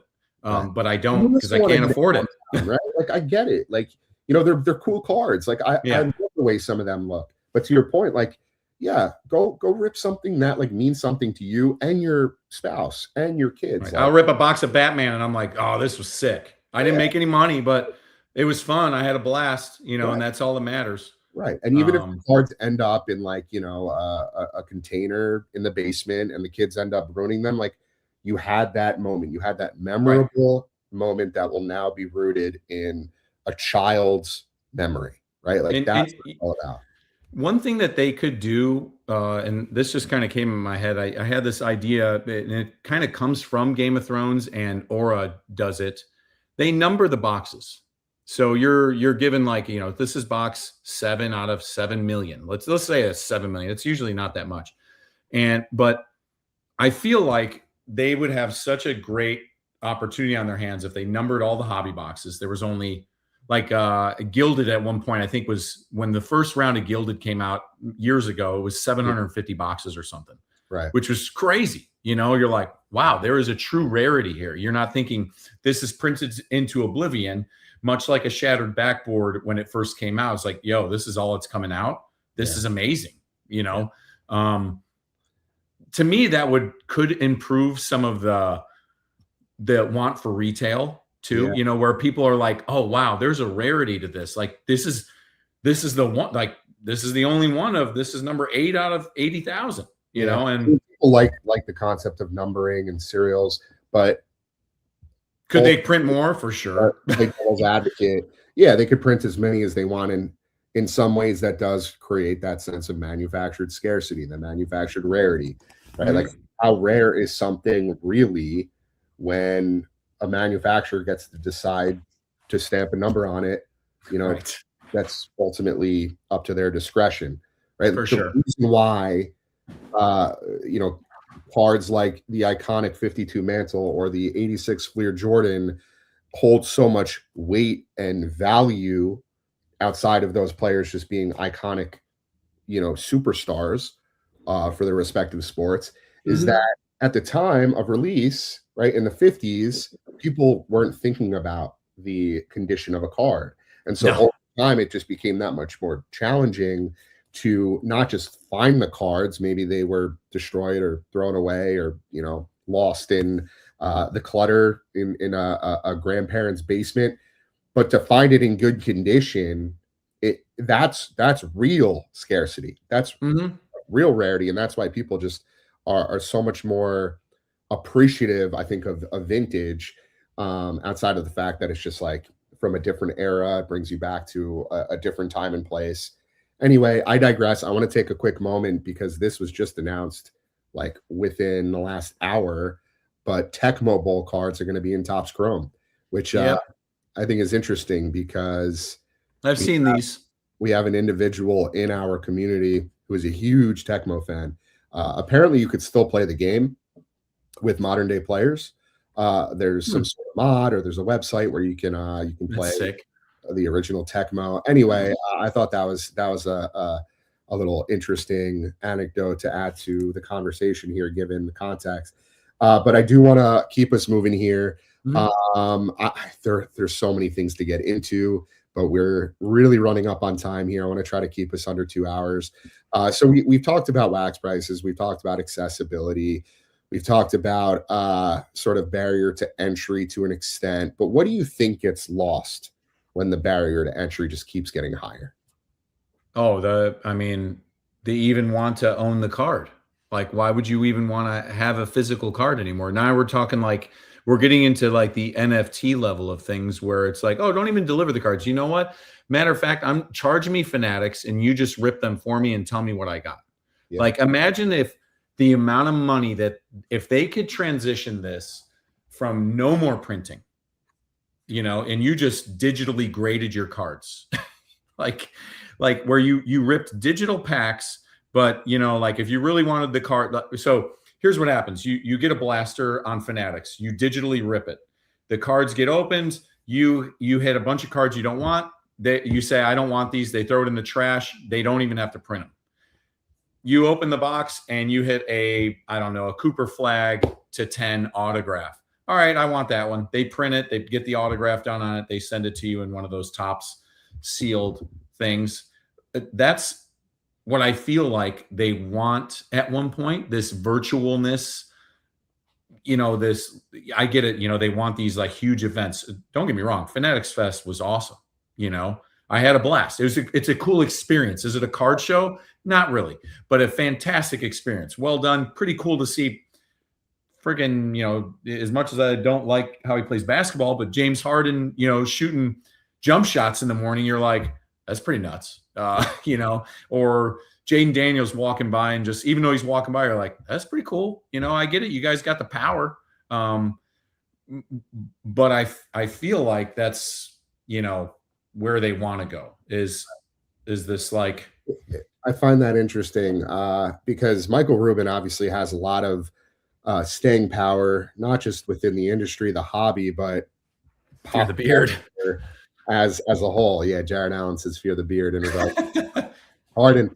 But I think he has a lot of influence. He has a lot of pull with the celebrities, and it's kind of like one of those things where when one of them, comes, the rest want to join. When one of the popular shows up to the party, the rest want to come. Right? He hosts this white party every summer in the Hamptons, and Fanatics obviously does a lot of really cool things. And Fanatics Fest is really an experience because they focus more so on the activations than they do it just being a card show. And so they have a lot of influencers and celebrities show up, and they do all these different cool, events and contests and showcases. And, I went to the first Fanatics Fest because I'm here in Jersey, and, it's basically in my backyard in Manhattan. And so, it was a really cool experience for sure. But, again, like there's something to be said about the kids just roaming these card show floors with their Zion cases of slabs that are worth tens of thousands of dollars, transacting with adults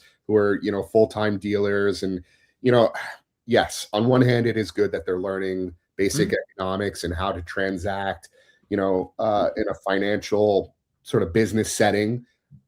But like, they're kids, they're 10 years old. Like, that's not what I was doing when I was 10. No, I don't want my daughter. Like my daughter's 8, and I don't want her running around shows working deals. It's like, what are you doing? Like, set up a lemonade stand for Christ's sakes. Oversight, regulation, guardrails, age gates. These are all very basic asks that, we have advocated for the last year. Now, it's not our jurisdiction to push for those things in a way that, we're talking to legislators or local governments or anything like that. But something has to give at one point or another, ultimately just to protect the next generation. Sure. So important. So we're going to touch on this very briefly. I don't want to spend too much time here on this next segment, but I'd be remiss not to bring up the whatnot lawsuits, the whole repack culture, the existing trust problem. And so what was your reaction when all of that started unfolding a couple weeks ago? A little birdie had told me about it, that it was coming. I kind of knew. I knew some rumblings were happening in the trenches, as they would say, and I honestly, listen. It's really weird because they don't use the word gambling, and everyone knows that it's gambling. It's a dirty word that, for some reason, I don't know why it's a dirty word. Like, people, if they can control themselves, gambling is not an issue. There's, Vegas exists for a reason, right? People go there and gamble and lose their lives. Literally, they bet their lives and they lose them there, and it's still okay. They're not going. There are guardrails, and there are correct disclaimers and warning signs and things of that nature. 100%. And I wish, and those people don't go back and they can't really sue, right? Because there are those warnings everywhere. Sure. And whatnot are absolutely morons, for lack of a better word, for not having those things in place, because allegedly, in my opinion, whatever covers my ass here, I feel like they saw the blood in the water. They definitely knew what was happening, and they just were like, well, we're making money, who cares? These people aren't ruining their lives. They know what they're doing. It's like, well, yeah, maybe in the beginning they kind of know what they're doing, and then they get caught up, and now they're starting to chase until the chase is completely done. They're divorced. They've probably picked up another addiction somewhere along the way, whether that's alcohol, some other form of gambling, trying to get back to zero. Yeah. But they're not chasing zero. They're chasing dopamine. I want to be. Yeah, exactly. Yes, correct. And that dopamine is an evil son of a bitch. And once it takes hold of you, if you do try to chase it all the time, it can ruin your life. And you know, my brother is a recovering alcoholic.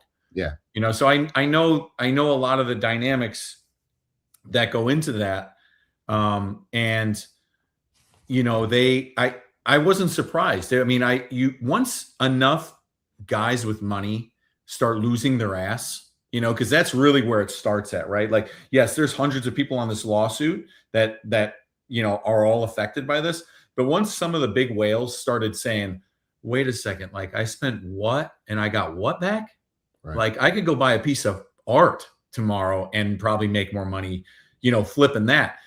And I wasn't surprised. And then I was like, you know what? Maybe this is a moment and I'm kind of happy that whatever settlement was proposed, it just wasn't enough. And they said, you know, forget this, we're going to trial, because I think it will open the eyes, hopefully, to a lot of people and say, yeah, like, hey man, if you do have a problem, I've mentioned it before, you definitely mention it all the time. I think that's where we really connected on, you know, other than us trying to buy cards from each other, is that it shouldn't be a dirty word. It should be a word that's front facing. This is a form of gambling. Do you understand that? Yes. Do you understand what you're getting into? Yes. Okay. Now we can have an honest conversation, a transparent conversation, instead of going, well, it's just cards, man. It's like, yeah, but if you're not even, I want to say the F word so bad, but if you're not even touching the damn card and it's just in a full cycle mode like this, like, oh, the buyback is 95%. Okay, boom, give me my cash. Okay, I'm going to spend it again and just keep this going. You don't even, especially if you're not financially minded or a lot smarter than me to keep track of how much you've spent, lost, earned, it's crazy, you know, and they refused to have that conversation for years, and now they're being forced to. Right. Yeah, really well said there, Pauly. I couldn't agree more. We need to have a conversation around what the activity really is, right? It's not the same thing that it once was. People who try to compare it to, well, you know, opening a pack of cards, you know, provides a sense of uncertainty, regardless of whether you're opening it up in a hobby shop or a corner store or online or wherever. No, we're talking about a frictionless 24/7 full access casino that doesn't have age gates, that doesn't have oversight, where people can run rampant and say whatever they want to whoever they want, manipulate each other, gaslight each other, you know, pump the shit out of you. Yeah, and I'm not trying to be cynical. I'm just trying to be a realist here. And I know that you agree. And I also want to thank you for your empathy around, you know, addiction. And typically what I've gathered in my year plus of being on this side of the industry, just in terms of recovery and addiction and, you know, these sort of things. Because I also work at a local treatment center here in New Jersey called Right Choice Recovery on Monday and Tuesday nights, leading group meetings for gambling addiction. So I've gotten to see firsthand a lot of what's going on. Mind you, I'm a graduate from that program, so I was on the other side prior to launching Collectors MD. But yeah, there's a lot that goes on that, you know, people just aren't fully aware of, right? They see somebody with a gambling problem and they say, well, you're an adult and you can make an adult decision and just stop when it gets out of hand, or if it's affecting you or other people. But it's simply just not that. It's not that black and white. It's just not. And very few people. And if you take the word addiction out of it and just put it to like, stop eating sugar for a week and be like, I can do that. Okay, try it. Try it. I want you to try it for a month. But you know what? There is a devil inside you that goes, man, I really want that cake that you guys are eating. So that's I know it's oversimplifying it, but for a lot of people, when they look at it, they're like, well, that really annoy me when they say those things, because you don't know what that person's going through. And it's really, messed up. I wanted to use the other word there, for someone to just say that, well, you're an adult. You knew what you were getting into. It's like, maybe in the beginning, but sometimes things happen and they don't know anymore. And that's just how it goes. Then they're hiding Windex bottles full of vodka in their room. That's where I think people are just, well, whatever, it's not that big of a deal. It's like, oh man, I want like a ton of government oversight in the hobby? Not at all. I don't think that's helpful either. I hope people aren't listening to this going, oh, they just want this massive oversight community. It's like, nah, man, I just want people to be transparent, honest, and fucking communicate with everybody out there and let people know this is what we're doing. Yes, it's cards. Sometimes it is gambling. Like, it's not scary. There's nothing wrong with it. Vegas is still kicking last time I checked. I was just in the Bahamas. People are gambling their mind away. And my wife gave me $200. This is how much I gamble. There was 3 people at a blackjack table. I was too scared to even sit down. I'm like, I'm not sitting down with these people. I'm going to go put $10 into this slot machine and lose my $10 and walk away. Yeah. I actually am going to the Bahamas next week for a wedding. Nice. Getting married in the Bahamas. So sweet. Fortunately for me, my wife will be with me and she'll keep me in check. And then, that goes to show somebody who's been sober from gambling for several years. Congratulations. Thank you. Still like, I work at a treatment center leading group meetings for gambling addiction, right? Like I step 12 is everything to me as part of this 12-step program, which is paying it forward, which is a huge part of why I started Collectors MD. But even somebody who's in my position, like you still will run into opportunities where you're just really vulnerable, and there's always a chance that you could fall off the wagon. I saw it firsthand in GA. I saw people that were sober for 10, 15, 20 years who would come into the room who were like the rock of the conversation every week, and they fell off the wagon. Maybe a loved one passed away or they lost a job. Then they stopped showing up to GA, and it was like, where's this guy? And it's like, he fell off the wagon. It happens. Relapse is real. And so we just have to always make sure that we're not just setting up guardrails externally, but also internally. And I want to just touch on something real quick. This is a question that Nick, Boston Card Hunter, had asked me a couple months ago when I was on his podcast. He asked me, do breakers and platforms have a moral responsibility, or is this 100% about personal accountability? And my response to him was, it's both. It's always both. Individuals are responsible for their choices, especially adults, but that obviously doesn't go away. But systems are designed around urgency, scarcity, and constant access. And so they don't get to pretend that they're neutral, right? Platforms know exactly what drives engagement. Breakers know exactly how hype influences behavior. And when design choices intentionally reduce friction and increase impulse, responsibility doesn't just go away just because the transaction is optional. We can ask people to be accountable and ask systems to stop pretending they don't shape outcomes. Right? Exactly. That's not, and what I said was that's not anti-business, that's not anti-hobby. That's just a mature adult conversation. And as we're having these conversations, people shouldn't look at this as like, well, the hobby is evil and it's headed in a bad direction. No, it's just a sign that it's maturing and that we need to be having these conversations, because this is the reality of where we stand. And that's a great point too. I really don't like it also, because I mentioned it when we first started, is like, I'm investing my time and I love this hobby. And if I thought it was really going an evil place, I probably would have extremely voiced my opinion about it and left. Or I would have told my wife, like, hey, we got to think of something else. Or I want to go do something else. I don't think it's headed in an evil place. I think there just needs to be some things that happen to help it go in a better place. There's every business on the planet has its bad portions and things that people are unhappy with. There's no perfect friggin' business out there. Absolutely. And the hobby's not the hobby business. The business of the hobby is not any different. Yeah, absolutely. Jared, I just popped this on the screen, but he said not having the card shipped to your home is a way of hiding it from people in your life you might not want them to know. Absolutely. 100%. I mean, this is like one of the first things that we see in our weekly meetings is people hiding transactions, hiding packages. And like the one major difference between losing money, from overspending on sports cards and losing money when you're in a traditional gambling environment is that you go on full tilt and you lose everything. It happens in one full swoop.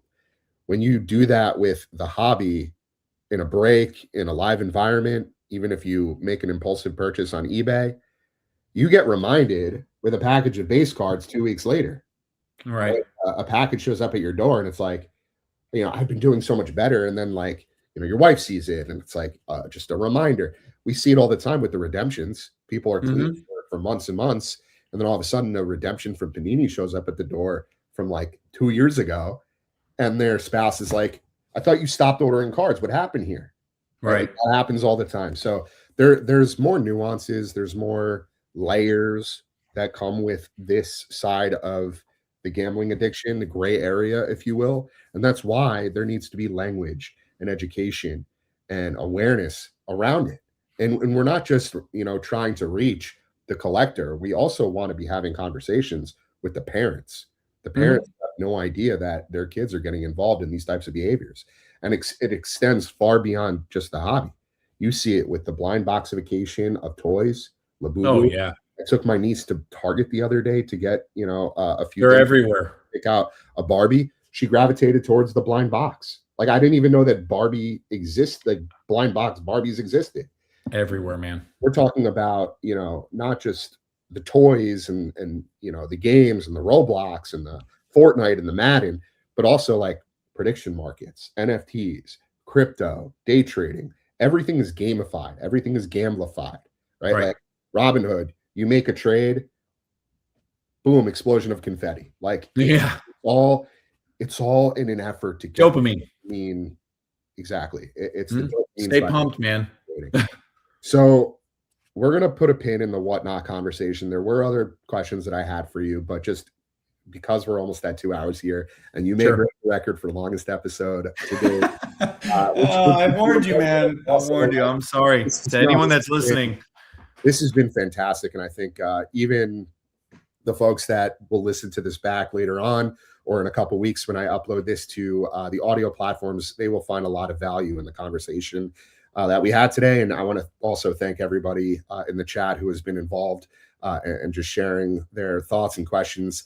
So we're going to move over to our final segment, which is the state of the hobby today, better, worse, or just more intense. So if you zoom out all the way, how would you describe the state of the hobby right now, today, on April 8th, 2026?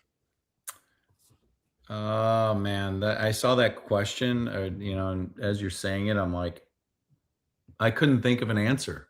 Like for the one time on this podcast, I don't have much to say. I don't know if that's bad or bad. I don't know if that's bad or good. Bad or bad. Good Lord. I guess that's where my head's at. That's fine. Paully, that speaks volumes. A question, I guess. Sometimes my wife knows I struggle with it a lot because I'm always looking or trying to look 5, 10, 15 years ahead as to what get to stacking looks like. And when I see other pieces moving around me, whether it's repacks taking off, inventory getting harder to find, prices going up so expensive, not enough cards are getting into the hand of somebody that's going to keep it forever. I'm like, man, will I be around in 5 years? Do I think I will be? Yeah. Do I think I'll be around in 10 years? Yeah. So I have optimism.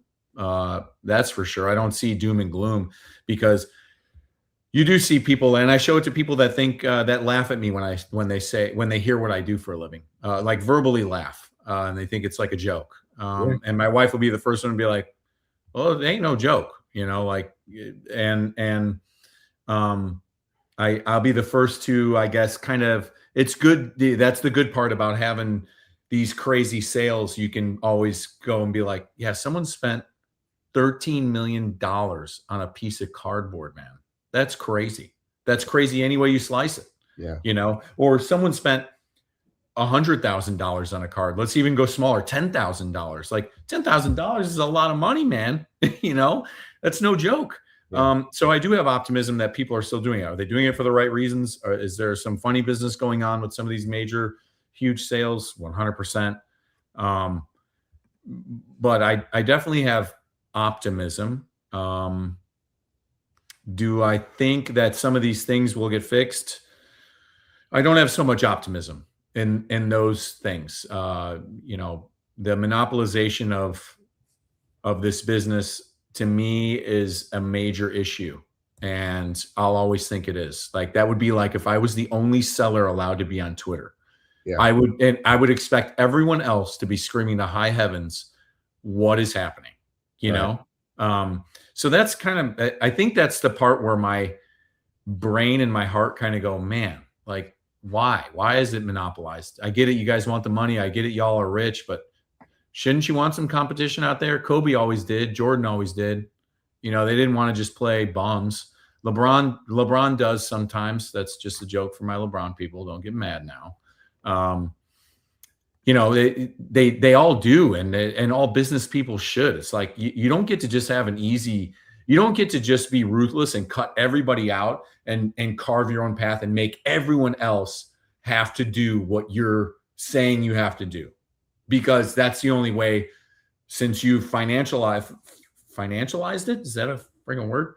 Sure. Financialized it so much that everyone's just in here to make money, like we've talked about. So they can only grade with PSA or Beckett to get money, but they won't tell you how they grade your cards. They won't let you know why it's really a 10. All those things, you know, like why do I only have to buy cards from Fanatics? Oh, you don't. You can buy from Panini. No, I can't, because they're not licensed anymore, and no one's going to want them.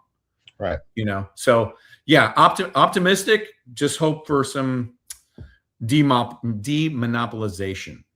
Well said. I also just realized, Pauly, that my microphone hasn't been connected, and I couldn't figure out how to reconnect it. I don't know what happened when I came off camera, came back on. I hope you can hear me okay. I hear you great. Okay, good. All right, we'll figure that out later. But yeah, I just want to add some color to what you said.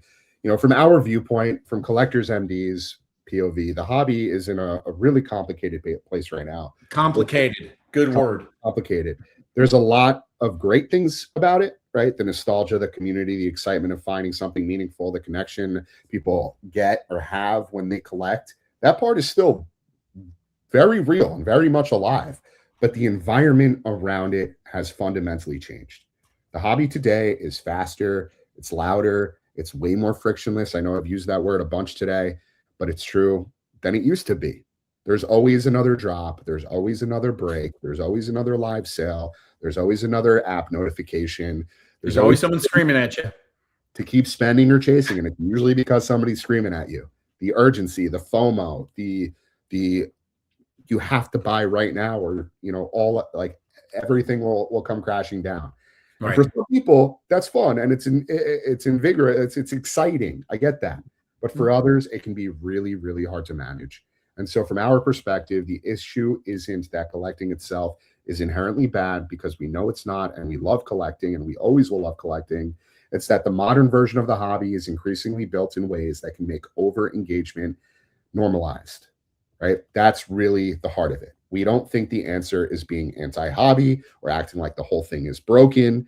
We just think the hobby needs more honesty, more awareness, and more rooms for conversations around balance, intention, and where things can start to go sideways at times.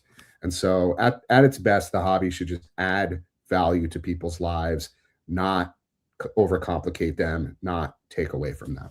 And we're seeing that, and we want to just, again, give people the opportunity to reset, recalibrate, and know that they're not alone. They're not in isolation. There are other people out there that are dealing with the same things that they're experiencing. So with that, we're going to transition over to our rapid fire round. This is the last segment. I'm going to ask you a quick question. You're going to hit me with the first thing that comes to mind. We're going to fire through these. I have do this. Ready? Most overhyped thing in the hobby right now. Influencers. Most underrated thing in the hobby right now. Collectors. Product you're most curious about this year. Topps football, basketball, dynasty, and definitive. One trend you'd slow down immediately. Personally? Yeah. Ooh, damn, I don't know. One type of voice we need more of. Ripping any sort of sports wax, okay, retail wax. Answer to the last question. So one type of voice we need more of. A transparent, honest one that is approachable. What does healthy hobby mean to you in one sentence? Oh, one sentence. People spending within their means and ultimately having a good time at the end of the day. A true good time, not one that you're just putting out there. And lastly, one thing collectors should be more honest about.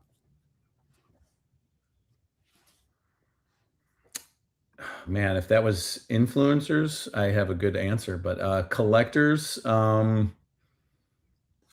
much they're actually in love with the business and in love with collecting. Great. Are they having a good time? Yeah, great answers, Pauly.